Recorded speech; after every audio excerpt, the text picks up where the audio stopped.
All right, so we are here on the channel today going to be talking about Batman and the live action Batman movies in particular.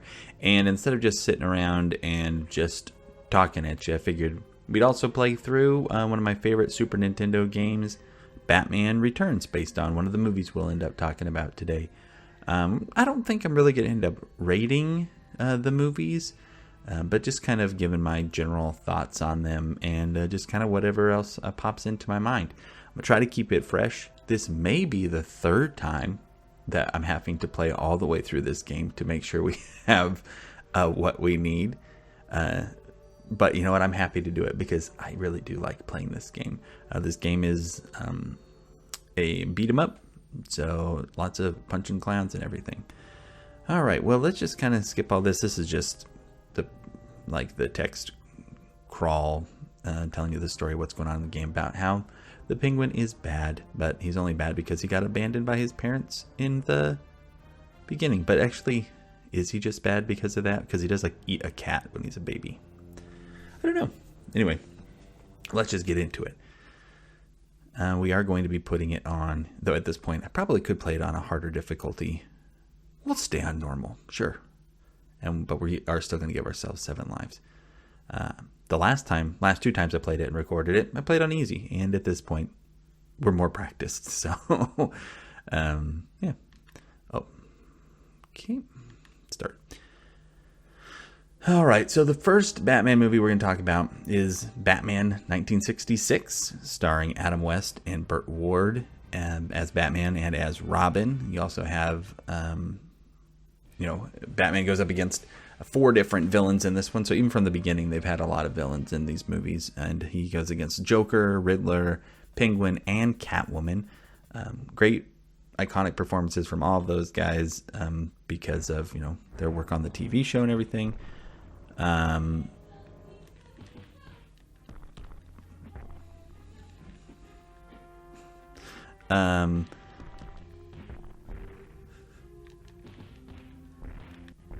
So this movie is really just kind of like playing the hits when it comes to the show. Batman is super campy, lots of crazy stuff that happens in it. You got Cesar Romero running around with his mustache, just having paint over it. Burgess Meredith is got his penguin laugh, which is super fun. The plot is, of course, insane. The 3 or the 4 bad guys are trying to take over the world essentially, and are getting world leaders dehydrated, so they turn into piles of dust. And then my favorite thing about this movie is that at the end of it, Batman and Robin, they do stop the villains, but at the same time, they don't really fix everything.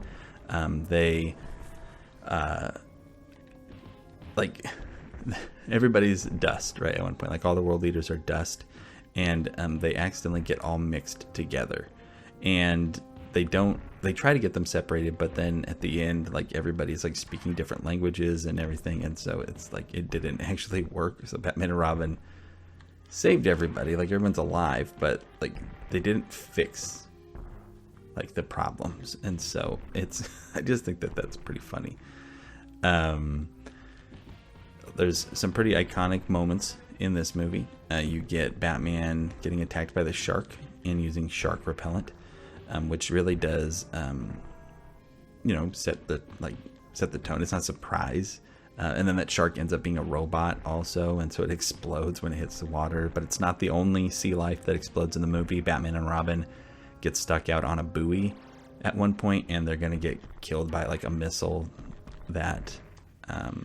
the Penguin's submarine shot at them, but then a brave noble porpoise swims out in front of him and takes the missile for him, and I just think that's really funny. Here's the thing, I love the fact that Robin is such a big part of this movie because for whatever reason, people like to pretend that Batman existed without Robin for a long time. And when they're making movies and everything about him, they're like, well, you got to have Batman before Robin. But the truth is that Batman existed without Robin for 1 year, in the comic books, and that's it. It's not like it was a super huge part of like who Batman was beforehand. Like he showed up in 1940, and Batman showed up in, oh my gosh, come on, get up. Robin showed up in 1940, the year after Batman was created, and so it's like he's as much a part of Batman's history as like the Joker is, Catwoman, and all of those characters. But like we like to be like, well, we can't have Robin and stuff because then things can't be like realistic, because you know you start having like a little kid running around with Batman, then automatically it's kind of a little goofier. But I like Batman when it's goofier, or at least a little bit more fantastical, right? And so like to me, an ideal Batman exists in a world where he can fight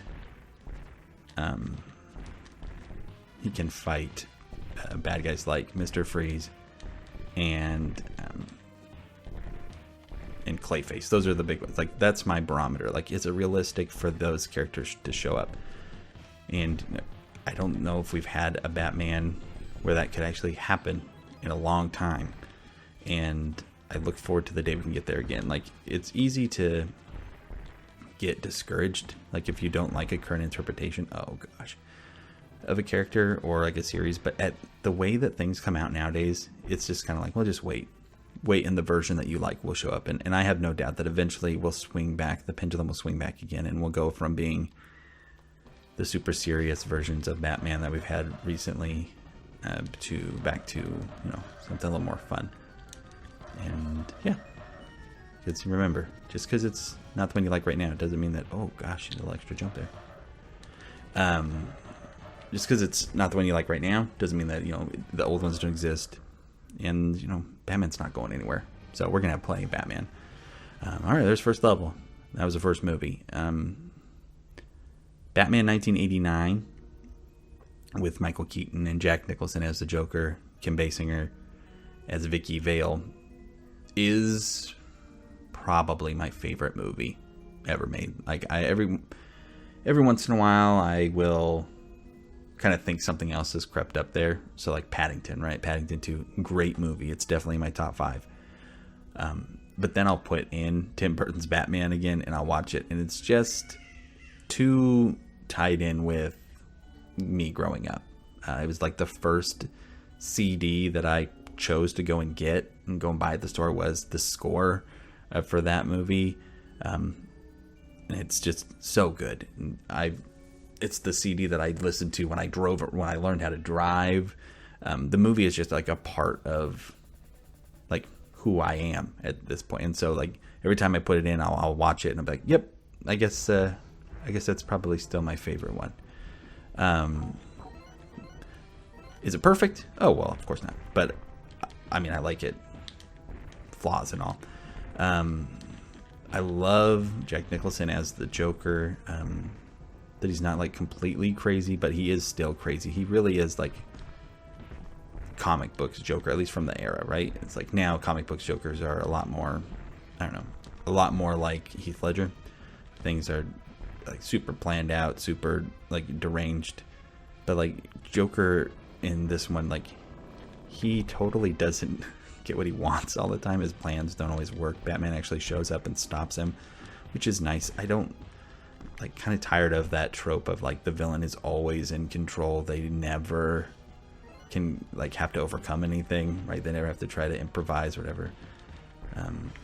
But like that movie is, it's so good. Like even like the supporting characters with Knox, the newspaper reporter that Vicky Vale works with. He is so funny, and it's a shame that he didn't come back for Batman Returns. Bob, the Joker's goon, is also just super great and very funny. You get introduced to a lot of things that became staples in the Batman series for, you know, like, I don't know, like 10 years, with the casting of Alfred and of Commissioner Gordon, and it's, you know, they stuck around longer than Batman's did, and you know, I like that kind of continuity that you get. Like, just because you recast the main guy doesn't mean you have to like get rid of everybody. I don't know. I just like that. The designs and everything in 1989 are also just some of the best, like, in any movie, right? Obviously the Batmobile, as we see it in that movie, is probably the most iconic, at least for me. Like, it's obviously my favorite. And the Batwing also. There are, like I said, the movie's not perfect. Like, I really think it's, like, it works for a movie, but like when you're like saying, like, for the character of Batman, like, to have the Joker be the guy who killed Batman's parents, like, I don't know, it's not my favorite. It just kind of goes along with making the Joker too important. Like, the Joker is like Batman's biggest enemy, but at the same time, like, not his only enemy, like, not the only threat. But yeah, I mean, it's just so good. What else? It's got the Prince music in it, which just really works, right? The score is good, but a whole album of music by Prince is awesome, and it's used in, like, great scenes in the movie. It's not like one of those soundtracks where, like, you're like, oh, this is the soundtrack of the movie. Oh, I kind of remember some of those songs being in the movie. Like, the scenes that have the Prince music in them are some of the most memorable in the entire film. Like the parade scene where you have Trust, and then Party Man when the Joker is taking over and destroying, like, the artwork in the museum. It's just a lot of fun. Like, it's one of those movies where it's just like, it's well, like, one of the things I kind of like about it, I think makes it fun, is the fact that, like, how gross everybody looks in it.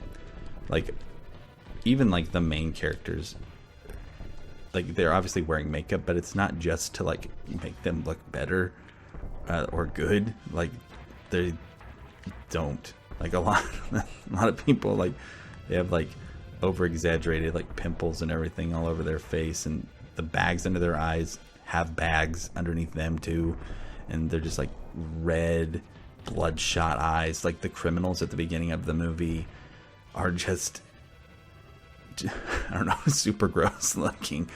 I like that this movie doesn't make Gotham City seem like a great place to live, because obviously, like, if Batman is in your town, like, it's not a good place to be.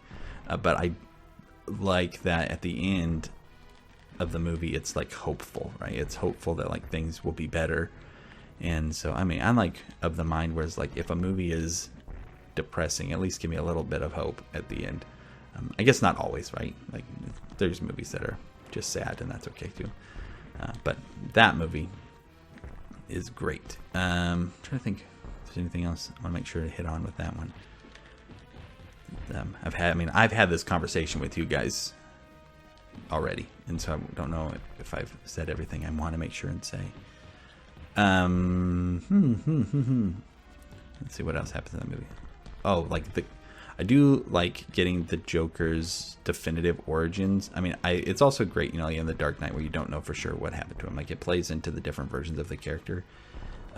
But I do like that this one is just like, this is how it happened. He has a reason for what he's doing.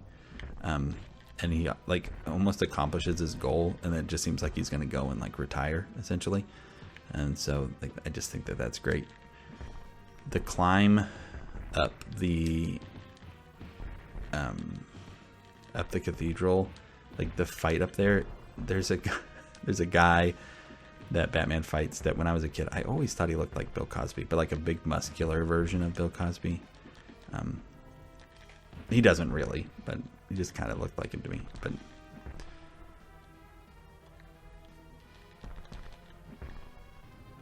the game for that movie is also really fun on the NES. I never beat that one, which is why we're not playing that one right now. And it would also take me, I think, quite a bit longer than this one, because I can beat this game in one sitting easily.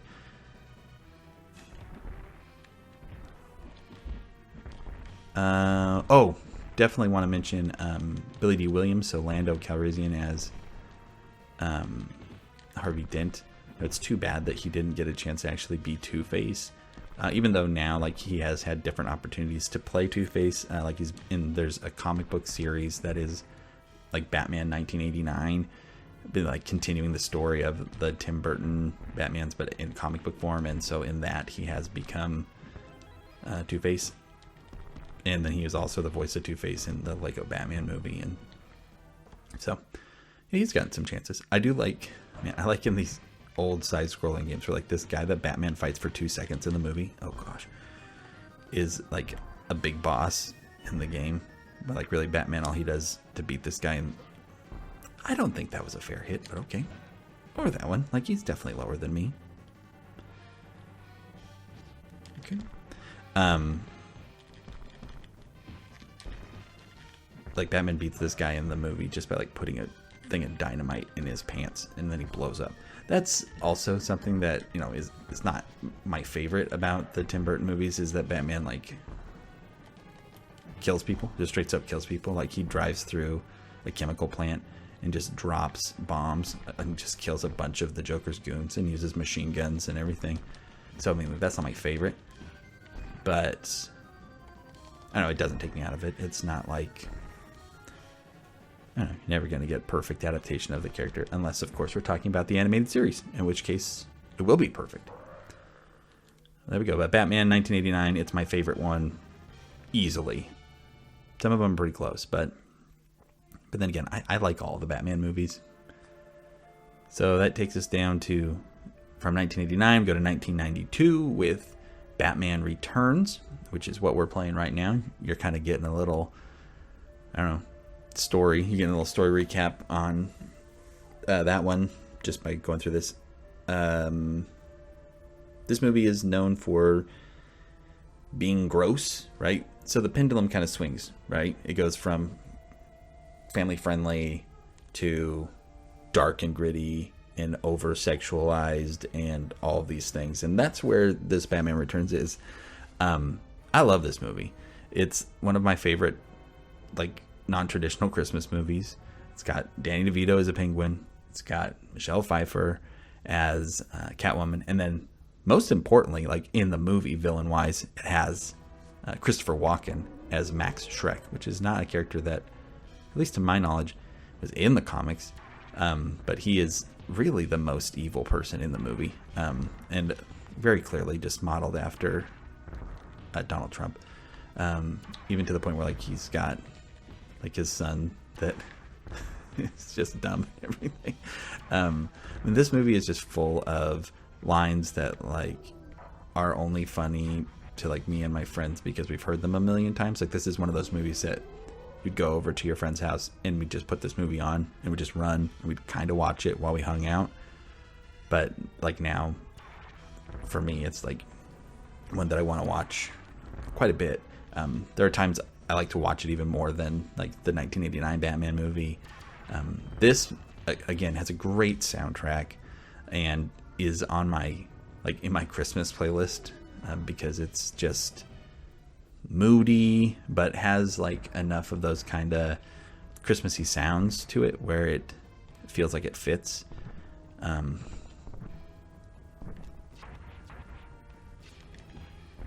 we go. Guys, last time I played this, I did not make it up to this part. So I'm doing better. See, that's what I get for playing this game 3 times in 24 hours. Oh, good.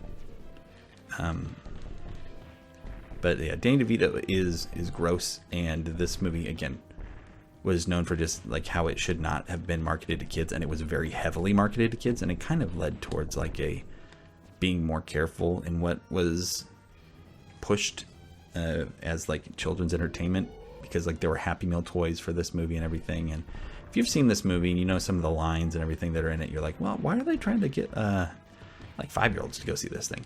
And the answer is because Batman, and because the first Batman made $1 bazillion, and they're like, we have to make it so everybody can go see it. But then at the same time, they're like, Tim Burton, you can just make whatever movie you want and we will say it's fine. And he did. He made a Tim Burton movie that has Batman in it, and it feels different than the other one because of that. Or should we go for it? Oh, we got it. But I think it feels different in ways that are fun, right? Catwoman, Michelle Pfeiffer, one of my first real like celebrity crushes, and it's weird to because I didn't watch this movie when it came out, and so it's like Michelle Pfeiffer became a celebrity crush for me like a good like I don't know 10 years after the movie was out, and so it's like she had done a million things since then. It's also super impressive, like the stunt work and everything that she did in the movie. Like there's a scene where Michelle Pfeiffer is like using her whip as a jump rope and then uses the whip to actually whip the head off of like 4 mannequins in a row. And she actually did it. Like there's footage of it happening that's like from the stunt team and everything. Oh no. And that's just one of those things where it's like, that's so cool. Like nowadays they probably would just be like, we'll just do it on the computer. But like she really did it. The costumes that all 3 of the main people are wearing in this movie are insane. Also, like how heavy the bat suit is, and like what Danny DeVito is having to wear as the Penguin, like to be huge, and like he's just wet all the time, and he just eats dead fish and bites off people's noses. There we go. It's just really gross, but at least for me, a lot of fun. I highly recommend Batman Returns if you got the stomach for it. Now, that's really kind of overselling it. It's not like it's still rated PG-13, but there's probably moments that push that. And I just want to say again, Christopher Walken is great as Max Schreck. So let's go to the Batman movie now that I'm the most conflicted on, and that is Batman Forever. I watched this movie so much growing up. Like as a kid, I watched Batman Forever and Batman and Robin the most, because like they're the ones that are like made for kids more. Joel Schumacher took over. They're way more colorful. They're not as dark and everything. And like there are things about it that I do like. Like I'm not sure how much I like the performance of Two-Face. I kind of like, there are moments I really like it, but like he's a little too crazy for the character of Two-Face for me. But at the same time, I love that it's a world where Batman and Two-Face have gone up against each other a bunch, and the kind of things Two-Face is doing is robbing the second bank of Gotham on the 2nd anniversary of the day Batman captured him. Stuff like that, because that's very comic booky and not stuff that we get in comic book movies really very often, because so often the bad guys get killed, right? So they're not going to show up again. Whereas this establishes like a universe where it's like Batman and Two-Face, they have to deal with each other all the time. And I like that a lot. But at the same time, then there's like Jim Carrey as the Riddler. I don't know. He's too manic. Like him and Two-Face are going at it like almost too much. Like it's too much energy. But at the same time, it is fun. And it's you get Robin introduced again, which I do like. He gets a nice little kind of arc where he gets to learn to be, not just driven by revenge and everything. Chris O'Donnell, though, I am confused on like how old he's supposed to be in this movie. Oh, come on.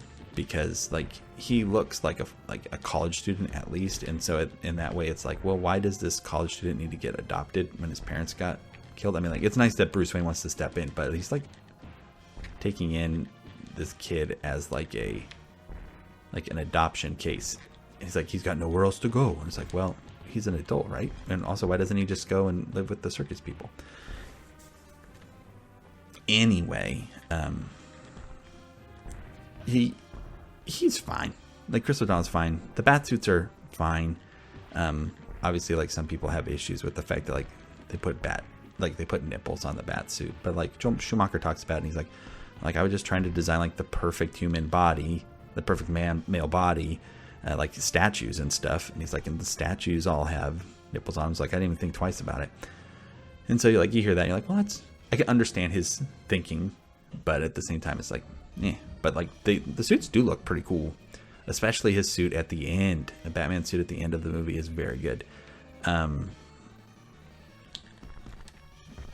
Let's see what else. And I also like how big and crazy the set piece is at the end of the movie. Both of Schumacher's movies have fun third acts. where there's just like, it's crazy over the top, ginormous sets and stuff blowing up and having to like save the whole city. I guess that happens in '89 Batman too, but I don't know. I guess that happens in most Batman movies, right? The whole city is in danger. It looks like that's going to be happening in the Batman too, which I'm very excited for. I know that I say like I like fantastical Batman, and I really do, but I just like Batman in general. And so if they're going to give me a good Batman movie, I'm very excited and ready for it. But I think the big thing that makes me not the biggest fan of Batman Forever is Val Kilmer himself. He's not my favorite as Batman. In fact, he's probably my second least favorite person to play him in live action, after George Clooney.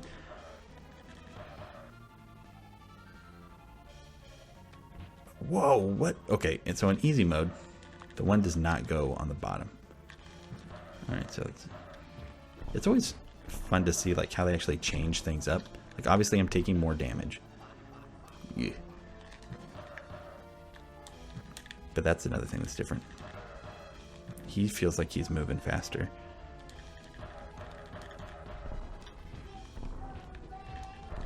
That's how much of a weird kid I was. Like there were definitely like times I went and hung out at people's houses and I would take the Super Nintendo with me and I would play this game while people were hanging out. That's a weird thing to do. But it is something that I liked. But at least I was, not just playing video games at home, I guess. Making video games a social experience since the early 2000s. Oh, don't die again. But overall, I think I might watch Batman Forever like tonight. I might see if my kids are up to watching it, because it's been a while, and I think it deserves a second chance. Well, a second chance, like an 800th chance for me, or I watch it again and like it. But yeah, the Batmobile does drive on the side of a building though, so pretty crazy. But that's Batman Forever. I do like it. And unlike Batman and Robin, the next one, like I can understand people saying like they think it's good, right? Batman and Robin though is not good. It's not a good movie, but I sure like watching it. It is very fun. I think they severely miscast the villains, and again, like do bad things with the villains. Like, why do you team up Mr. Freeze and Poison Ivy? Like, as characters, like they have the opposite things they're trying to accomplish in the world, right? Like, Poison Ivy is trying to kill off like all the people and just have plants be in charge, but be alive. And Mr. Freeze wants to freeze the whole world because he's angry about his wife. And like, you can't be growing a bunch of flowers when everything is ice. And then also like what they do with Bane, who is like in the comic books introduced as like a mastermind super criminal who like leads a gang of like mercenaries and knows who Batman is before he even meets him. And then have it be a guy who has like says like 2 words and is like, just, it's too bad. But like, I feel like Arnold Schwarzenegger miscast as Mr. Freeze, but would have been a great Bane if they actually did something with his character that was similar to the comic books. But George Clooney, again, not great. Batsuit, I think, looks super cool. I like how it's kind of blue. But still pretty, it's just like black, like just the way it, man, they put a lot of money into like making this movie though. Oh my gosh, my kid's yelling in the other room.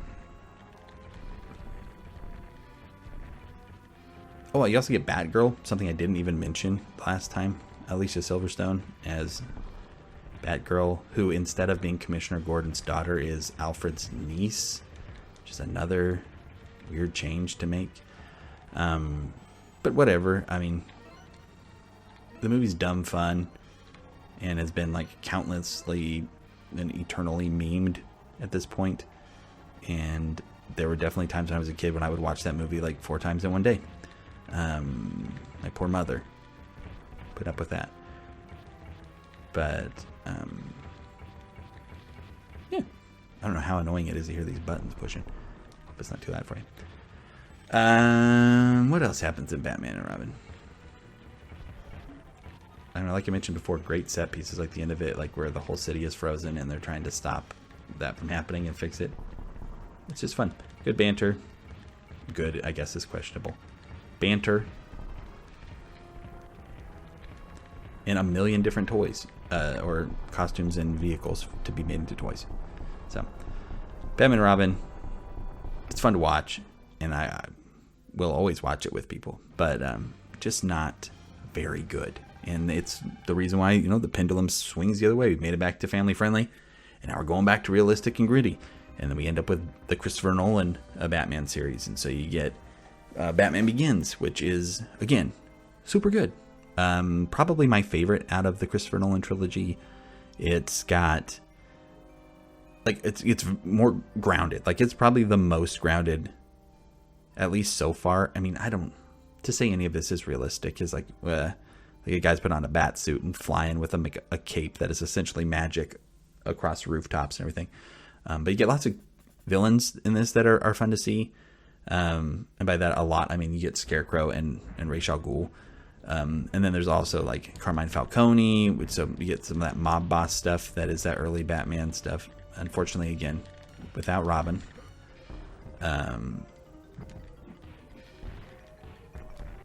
Scarecrow, though, is cool. Cillian Murphy, it's nice that he shows up as in all of the Christopher Nolan ones. That's, again, tying into like Batman having to deal with people more than once.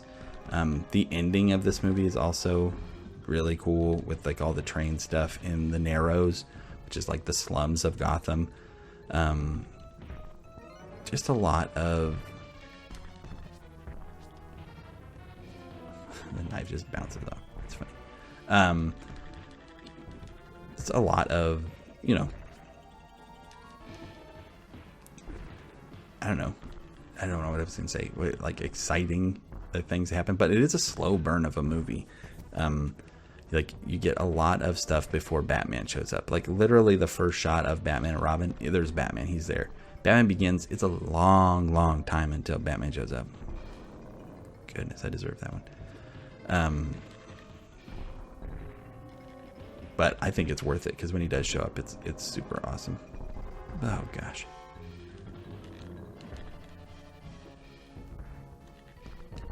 That movie also had a fun game on the Xbox. Christian Bale as Batman, I think is good, but at the same time, I wonder why they went with the voice that they did, right? It makes sense for Batman to try to disguise his voice, but at the same time, it's like, why go like that, like the growling? But it was a decision. They went with it, and it's definitely memorable and stuck around a bit.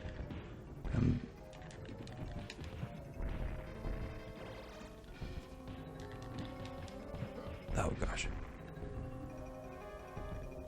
What else happens in Batman Begins? The score is great. Hans Zimmer does a great job, I think, most of the time, right? Like his movie scores. He just got nominated for Dune. That's a good one. Dune is a good score. But like the Batman score is good. It doesn't have, a bunch of, get up. It doesn't have a bunch of memorable themes like the Danny Elfman stuff does, and I do miss that. But it, is good. Like especially the action stuff, like when they're driving the Tumbler, the Batmobile over like all the rooftops in Gotham, everything. That stuff is super awesome. Like I remember us playing that. I was on our Halo mix, like when we would have Halo LAN parties, that would be on the playlist of songs we would listen to at like 1 a.m. My poor grandma was trying to sleep.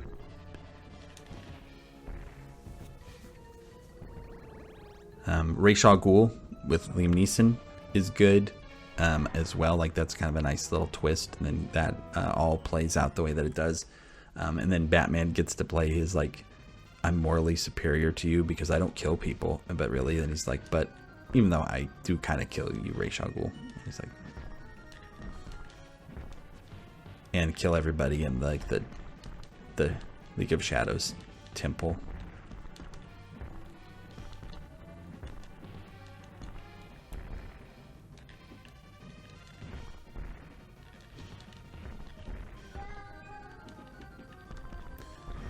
But it does make for a cool moment, like when that train crashes and explodes into a million pieces, and he like, it's a good line. Like when he's like, "Did you finally learn to do what is necessary?" He's like, "I'm not gonna kill you. I was gonna do the growl. I'm not gonna kill you."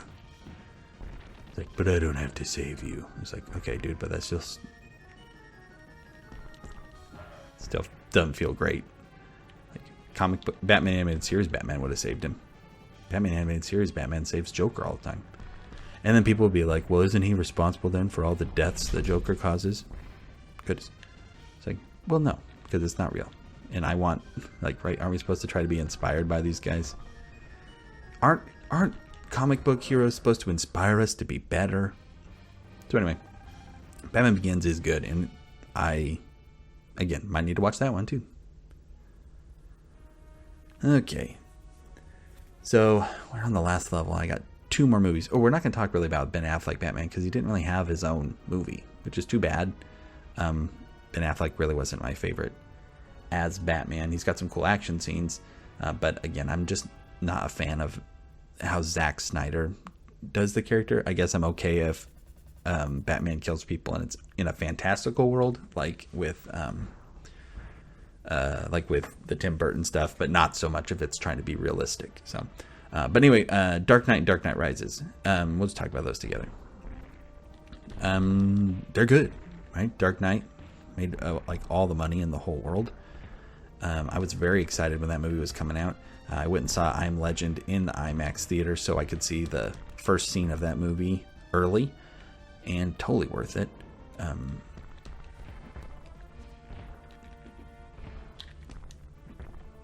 Heath Ledger, of course, gives like a crazy good performance, but I kind of wonder, you know, like it was a big deal when Heath Ledger died, especially being tied to the movie, because it's like, well, this role drove him to the point where he was like mentally unwell, and so there was kind of like an air of curiosity to it, and so then people go see the movie to see, you know, morbidly almost maybe.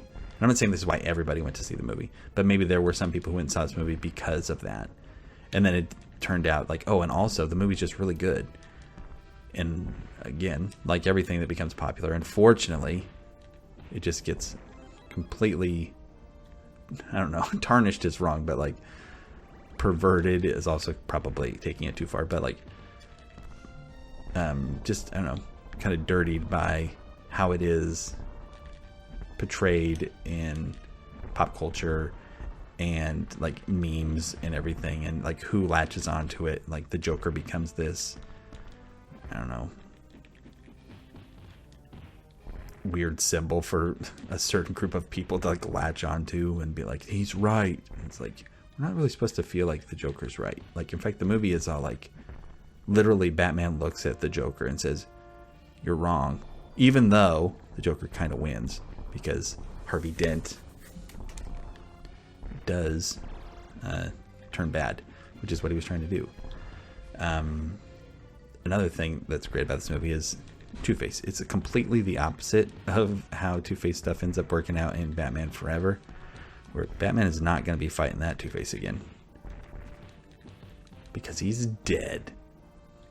The score for this movie is also just really, really good, especially during those final moments when Batman is, riding off like away from the cops. And even though they do have to lie to like get things taken care of in this movie, I like that in the next one, in Dark Knight Rises, everything is like brought to light. Like everything is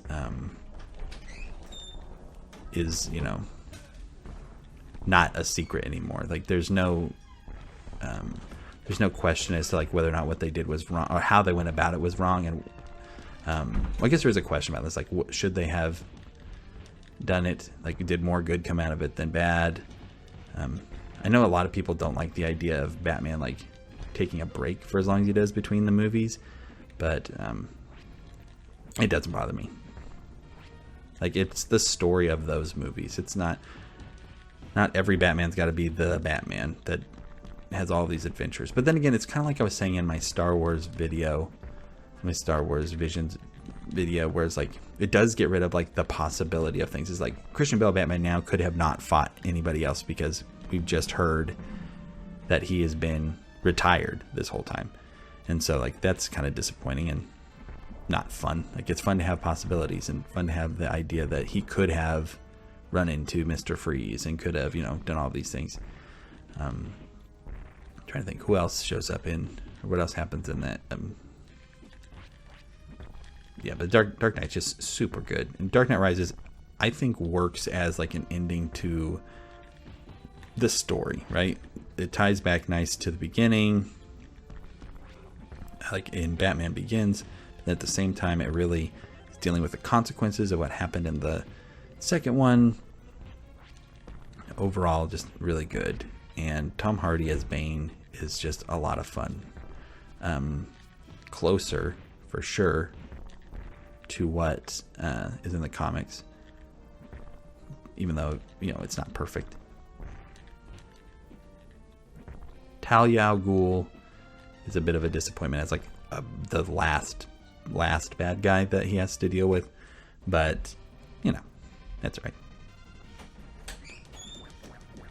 Gotta fight this duck now. See if, oh gosh, he's faster. This one is significantly harder than the first, on easy. All right, let's see. I guess maybe we could talk a little bit about any other Batmans, any other thoughts? I guess we're coming up on like the final boss. Any other thoughts on live action Batman? Oh gosh, what was I supposed to do there? He's my favorite. Like, Batman is my favorite. Like there's a point in time he's my favorite fictional character. Like, since like I was younger, like I definitely have come around on like Superman a lot more, and love Spider-Man, of course. Who doesn't love Spider-Man? But Batman just really is my favorite. Like, he's, you know, we could, I don't know, not to say that like we can do what Batman does. Like, I mean, you shouldn't also like go and start beating up people who are mentally like not in a good spot, and desperate, but like do what you can, right? That's kind of like more the idea. Like, that's the idea that they push at the end of The Dark Knight Rises, is like, you know, that's why he wears a mask and everything, because he could be anybody, and anybody can do what they can do. I can't remember exactly the line. Oh gosh, I need to rewatch that movie too, guys. I need to just rewatch all the Batman movies. I've got a couple weeks until the Batman comes out, and so maybe before then I'll get some Batman movies in. But I don't know, he's just got a lot of good bad guys, right? That's one of the big reasons why Batman works as well as he does, because iconic bad guys who you can tell in an instant, like, kind of like what their thing is. You look at the Penguin, and even though he's like different, even though he's like different in different things. Oh, well, hello, Fern. We're playing Batman. You playing Batman? You know it. What do you think about Batman? Batman got going Joker. The Joker? Well, that's Penguin right there. Batman. He's something else, isn't he? Yeah. Quick. I not like Penguin. You don't like Penguin? Quick, who's your favorite Batman bad guy? That's one. Just Batman? Yeah. You like Joker? Mm-hmm. Yeah, he's cool. And I like Joker. You sure do. Any thoughts on Batman, Fernie? Do you like Robin? Do you like Robin when he's a kid more, or when he's a grown-up? This. He's a kid. I agree. Well, there we go, Fern. We beat it. And we talked about Batman the whole time. Was any of it worth listening to? Let me know in the comments below. Did you learn anything? I just kind of rambled about Batman. Did you learn anything, Fern? She says no. So, let me know if you're in the Fern Club and you didn't learn anything. Well, either way, I hope you had fun. I had fun. Even 3 times in on this game. It's a good time. It's nice to have something where you don't have to think about it, right? Where I can just sit and think about Batman instead of what's going on in the game. It's like playing solitaire for me. This is what my old age will be. They'll stick me at a table and just put a little TV in front of me and I'll play Batman Returns all day instead of playing solitaire. So, all right. Well, thanks for watching. Let me know in the comments below if this is a kind of video you'd want to see again, or if I should never do one like this again. I have ideas either way. Take care, and we'll see you next time. Bye.